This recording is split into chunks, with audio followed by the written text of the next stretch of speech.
चलो बोले कृष्ण भगवान की जय। तो सर आज हम जिस जगह पे आए हैं वास्तव में इस जगह का नाम है ज्योति सर। ज्योति मैंने प्रकाश, यानी कि भगवान कृष्ण जी ने यहाँ पे ज्ञान का ज्योति जलाया गया। इस सरोवर को हम बोलते हैं ज्ञान का सरोवर और इसका मिलके बना फिर ज्योति सर। सामने देखेंगे वहाँ पीछे बैक साइड में तो वहाँ पे लिखा हुआ है आदि गुरु शंकराचार्य मंदिर। ये आदि गुरु शंकराचार्य जी बताते हैं कि 1200 साल पहले जब उन्होंने पूरे भारत को घूमा, वो घूमते हुए यहाँ पे आए और उन्होंने बैठ के यहाँ पे पूरा मेडिटेशन किया, ध्यान किया, महसूस किया इस बात को और फिर उन्होंने कह दिया कि भगवान जो कृष्ण ने गीता गाई थी वो ठीक इसी जगह पर ही गाई गई। आज से 5,500 वर्ष जो कि महाभारत का युद्ध लड़ा गया था, ये पूरा ही 48 कोस का भूमि यानी कि 156 किलोमीटर में महाभारत का युद्ध लड़ा गया। बताते जो कि 18 दिन तक चला।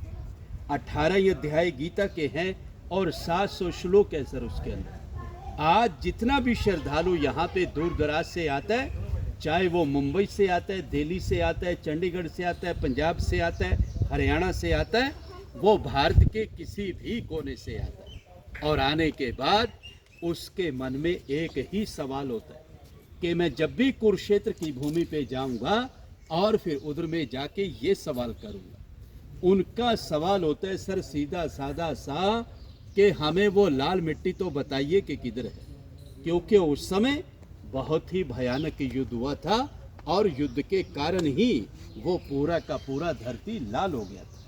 लेकिन आज वो लाल धरती हमें यहाँ पे अब दिखाई नहीं देता। उस जमाने में बताते कि उस समय इधर में ना तो किसी का मकान था, ना किसी का घर था, ना कोई गांव था, ना कोई शहर था। ये बिल्कुल एक बंजर जमीन था कि जिधर में महाभारत का युद्ध लड़ा गया। आज हम जिस पवित्र भूमि पे और जिस पावन धरती पे यहाँ पे दर्शनों के लिए आ जाए हैं, ये है मध्यम यानी कि सेंटर पॉइंट के जहाँ पे भगवान कृष्ण जी ने अर्जुन को गीता सुनाई। जब अर्जुन को यहाँ पे आके मोह गया कि मेरे चाचा, मेरे दादा, मेरे बंधु, मेरे सके, मेरे अपने तो हैं प्रभु, मैं मारूं तो किसको मारूं। तो भगवान कृष्ण जी ने फिर इस जगह से कह दिया अर्जुन अगर तू नहीं मारेगा तो मारे ये सब जाएंगे, इसलिए उठो और युद्ध का तैयारी करो। कहते कि फिर इसी जगह से युद्ध का शुरुआत हुआ और इसी जगह से विराट रूप के अर्जुन को दर्शन भी हुए। भगवान कृष्ण जी ने जब उनको दिव्य दृष्टि देकर अर्जुन को पूरे का पूरा ही ब्रह्मांड दिखा दिया था कि अर्जुन अब तो पूरा ब्रह्मांड देख सकता है, मैंने तेरे को दिव्य दृष्टि दे दी। कहते कि फिर इसी जगह पे आके अर्जुन का जो मोह था वो पूरी तरह से भंग हो चुका था। इसी जगह से युद्ध का शुरुआत हुआ और अंत में आके युद्ध यहाँ समाप्त हो गया।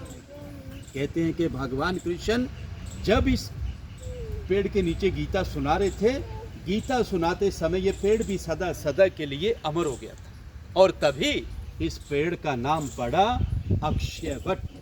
अक्षय मैंने जिसका क्षय ना हो, जो खत्म ना हो, हमेशा हमेशा के लिए जो जिंदा रहता है, अमर रहता है, उसको हम अक्षय वट बोलते हैं।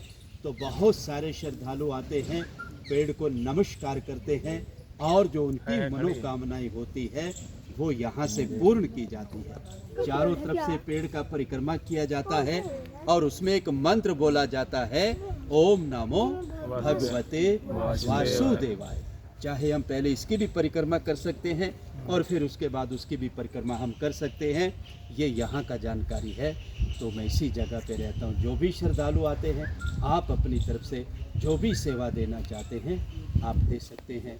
सुनने के लिए और समय के लिए आप सभी का बहुत बहुत धन्यवाद। बोले कृष्ण भगवान।